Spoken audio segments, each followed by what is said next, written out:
have a confession to make. I never cared about the BMW Z4. Because in a world where the BMW M2 and the BMW M4 exist, and the M4 even has a convertible and they both offer manuals, why would I want the auto-only, more expensive Toyota Supra? Well, they just updated the Z4 and now they have the Handschalter Package, which adds a 6-speed manual. And I gotta admit, I might have had a big blind spot in my automotive opinions.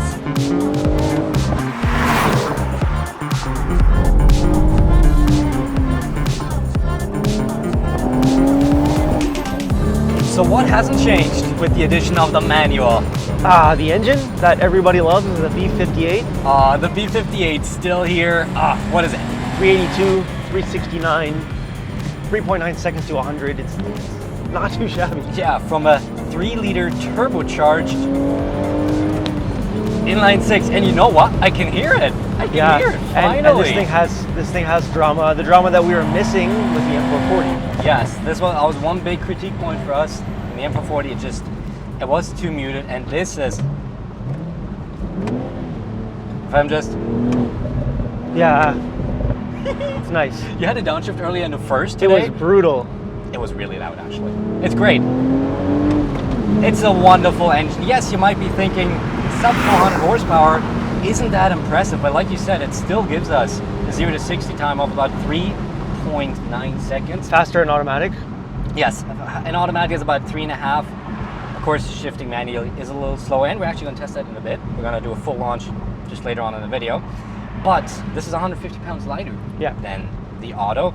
And honestly, I just love the engagement that we get. And the B58, it's just such a good engine. And I'm so glad we finally hear it like unshackled, I guess. Well, like it was like that pre-2020, right? 2019, 2018, they had more character and then they kind of muted it. Yes. Now it looks like they're bringing it back.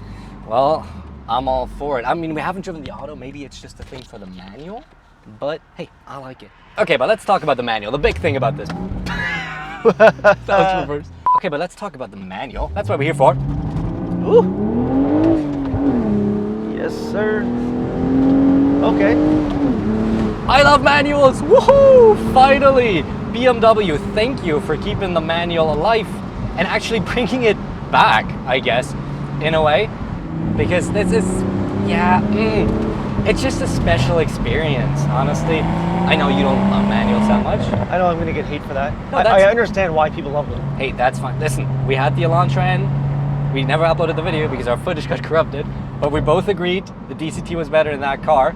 But this is a good manual. This is a good manual. It's actually surprisingly forgiving too. It's a weird mix out of like it doesn't feel as precise as the Type R or the Miata. It's not as notchy, but it's also, I'm almost thinking that's a false impression because it is actually really precise once you start shifting. And the automatic rev matching?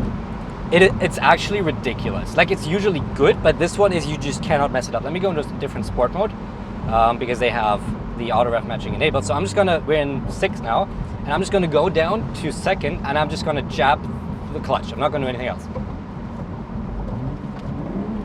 It's crazy. It's so good. Definitely. Woo! Damn. This is a fun car, man. Oh man, I am enjoying myself so much. Get back to manual rev matching because I might suck at it in a way, but you know what? It's way more fun. I'd rather be bad at trying it and have fun than be perfect at it with some assists. But hey, to each their own. Hate in the comments. Exactly. This, I love that they offer it though, and they have a hill start assist and all that. This is actually a really easy manual to drive. It is very forgiving. The clutch is easy to read, but it doesn't read. It's not like a super sporty clutch that like is one tiny bite point and then you're done. Yeah. It is actually really forgiving while still giving you good precision and good enjoyment. This is actually a slightly modified version of the Toyota Supra manual. Yep. Which apparently is a different manual than in all the other M products. So they made a specific manual just for this car, in a way. Might be just a retune, but anyhow. I'm loving it. I'm having a good time. This is just great. And that leads me to some other aspects of the Z4, because this isn't the full M, right? It's an M40i. And that means the suspension is on the softer side. We are actually driving mostly in comfort, the suspension. I've driven it mostly in comfort because it's good, and it gave me some of that, not to infer this is a Miata, but it gives me some of that Miata feel, because there's still a surprising amount of body roll in this. Considering how low this car is, yeah. Yeah, you can still play with that weight shifting around.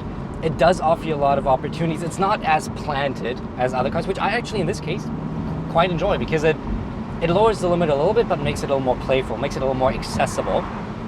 And at the same time, when you gun it, that front end is lifting a little bit. But you do have to do quite a bit to get that rear end to step out. Yeah, it's actually surprisingly tame. Like, you don't really feel that way until you hit the point where you think, okay, now I'm going to oversteer, and then sometimes it just doesn't. Right. It doesn't help that the traction control is very aggressive in this car. That's why we're in sport traction the whole time, because I want to slip a little bit, you know. I like some fun, some slippage. Some slippage, yeah. But no, the suspension is definitely on the softer side. They did some improvements to that. Stiffer front bars, like we said, anti-sway bars, to get that turn in a little sharper. And you do notice that when you put the car into sport, the front end does react a little more quickly to your input. So if you do autocrossing, or if you put it out on a track, I think that mode will be quite fine for that. Out on the street, I think I'm totally content with the comfort mode. And the steering is, for modern standards, Not bad. pretty damn good. Yep. Precision is good, on center feel, like there's a bit of play here, but precision is good. It weights up nicely, and There is a lot of feedback from the steering wheel. yes, so what is really something that is absent in most modern cars these days is any feedback throughout the steering wheel. Numb. But these imperfections on the road, I'm actually feeling things through the steering wheel, which is really, really nice. And that all adds up to a car, and there's some other things we're going to talk about in a bit. This car feels very retro. Like, Yeah. not 1980s retro, but I guess by today's standards, with all the screens and all the plug-in hybridization, the batteries, the twin turbo muted engines, this feels very much mid 2010s, late 2010s. This is just so much more alive in all aspects. Bringing back a lot of things that car people want. Yes, and that's why I'm a Mustang guy, because it is so raw. And I think this is the first BMW that I'm like, this really convinces me. This is so much fun. I want to drive this. I've been going on leisurely drives in this car. And the nice thing is the suspension was just starting to go to its limits there in terms of like body roll, and you can feel that limit so well. Man, this car is just good. This car is just really, really good. Really, really enjoyable. And honestly, this might be sacrilege to say, I don't want a Z4M. I don't want this to be any quicker. I don't want this to be any more capable. It would be fun. I mean, SFDA, you know. I mean, yes, You wouldn't but hate it. considering that I don't want to go to jail when I'm driving out on the streets, this is just so good. So good. Bravo, BMW. Okay. But we promised you guys a little something. Yeah, let's do that launch control. Manual Oh. launch. It's been a while. Yeah. Let's hope I don't screw it up. Traction is in sport. Manual shifting, obviously. Let's see what we can do. There we go. Bit of wheel spin. Woo! And she goes pretty good. Love that sound. Oh. She has plenty of quick, as we have shown, but why don't we slow down and look at the exterior options that are quite exclusive to this manual. Let's go do that.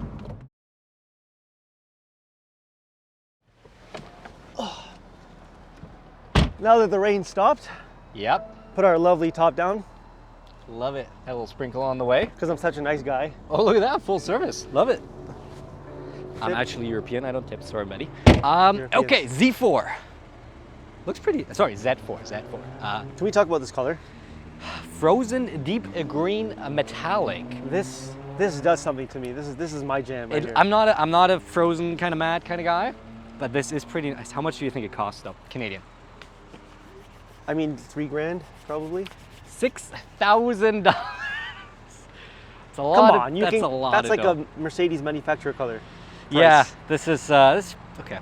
But however, you can now flex on everyone else that has a Z4 that you drive the manual, because it's exclusive for the Handschalter package, just as these black badges here in the back, M40i, Z4. That's kind of how you can tell. This is the manual, so that's good. And we got fairly usable trunk. Yeah, even Eric fit inside there with all of our camera stuff. It was a little scary. I thought we might have to call 911, but we didn't. I definitely would not have called 911. I would just go home and... with that car? Yeah. With BMW's car, it's not even my car. I take it drifting. But, so first of all, proportions are really awesome. We got a long hood, crazy body lines. Well, the thing is the matte color accentuates those lines. Okay, yeah, you go to a good point. This line here specifically is crazy. You pretty much sit on the rear end, which, let's talk about something else. This is doubly staggered, essentially. So we have Pilot Super Sports 255s up front, 285s in the back. Pretty standard. Exactly, but because we have an option, we have 19-inch wheels up front, 20s in the back. That you don't really see often. I guess kind of give it more of a rake. Makes it look a little sleek. Last thing, let's look at her. Let's look at the heart of the Z4. The B58. B58. Yeah, it looks European reliability, folks. European. I don't think that's two words that really... Until this. The B58 is pretty awesome, I'll give him that. As a V8 guy, the B58 is pretty cool. But why don't we make it sing a little more? Leave behind the wheel. Oh, the keys are in the car. Never mind. So we talked about the exterior, talked a little bit about driving. We're gonna spend a little time on the interior because there's not a whole lot. Yeah, I mean, the big thing is there's no roof. Well, I mean, it's folded in the back. But this is kind of like how it drives. It's a little more retro because this is originated in 2018, right? So we actually have a lot older tech here as we, Oh, I love that. Yeah, let's send her.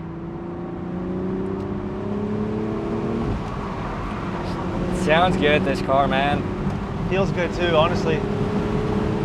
Love it. Okay, I'm gonna slow down a bit so we can actually hear what we're saying. Yeah. So we just had to do top down, guys. Like, come on, we can't do a top up review on a convertible.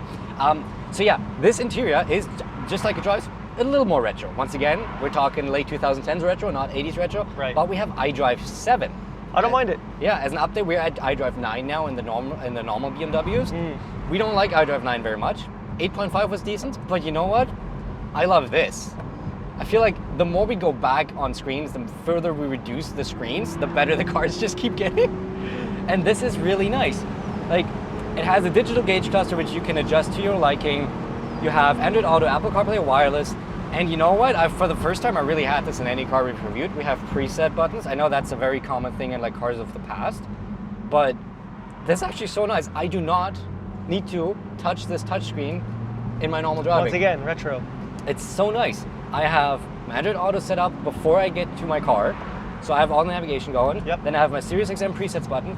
I don't need to put anything in the touchscreen. We got some maps in here, it's nice. Yeah, the only thing this doesn't do what iDrive 8 and 9 do is you don't get your Android Auto map in the gauge cluster. You still get the directions though. But that's not retro. True, exactly. Everyone that is over 25, I am apologizing for calling this car retro. I know, but it just fits into the grander scheme of what this car portrays. And then you got a wireless charger. You got a little more space than you have in a Miata.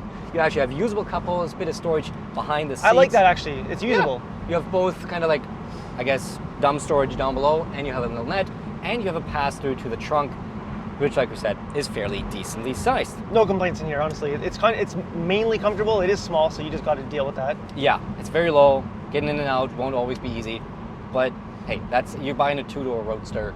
Like, there's some. That's just what it is. Expectations. Okay, expectations. What is the price that we're expecting from this? It's not a full M, right? It seems like it is with the price. Okay, so this is spec to the max, almost. The only thing is we don't have its ventilated seats, but otherwise, like I said, $6,000 color and all that. But $96,000 Canadian, $77,600 US. So let's say we take off the color, 90,000. 90,000, already a lot more attractive. Right, that's $6,000. You can wrap it yourself. Yeah. You can get it wrapped. Yeah, really. And there's other cool color options if you want. So 90 grand, let's say 90 grand. Let's say 90 grand. That's still a lot of money. It does put you up straight against the M2 manual. And that is a hard, that's, B58 versus S58. That's that, first of all. And you're obviously, You don't have the top down, you don't have the convertible, but you have 2 more seats, you have a bigger trunk. So if you're looking for like a daily perspective, that are considerations.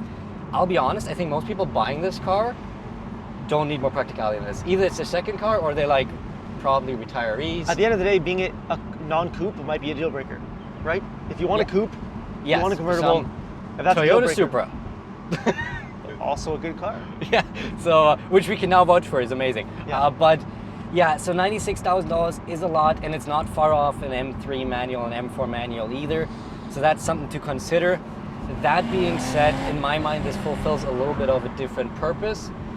Would I personally take this over an M2? I'm not, because I'm a Probably performance not. snob. Yeah, but that being said, I think this car is fantastic. I really like this. This is one of the surprises of the year for me. Yeah, I agree. And like I said, I didn't consider this car really to be much of interest to me before driving it, and now with the manual, this will be it's for me already a contender for performance car of the year, or like driver's car of the year for me. I wish it was like 80 grand.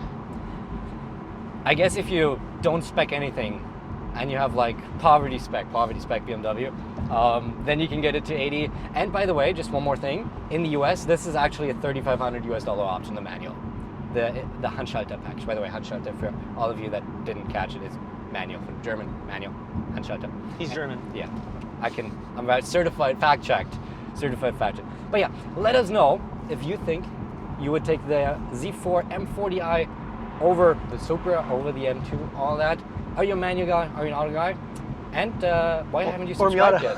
Or Miata guy. And yeah, subscribe. That is the 2025 BMW Z4 Handschalter Edition. Thank you for watching this video on JC Cars. Pure testosterone! Oh! What the is this piece of shit? If you guys like the video, don't forget to hit the bell and subscribe. Should I just drive into a tree now, or? And we'll see you next Friday at 8:15 a.m. Eastern for a whole lot more fun. Bye-bye.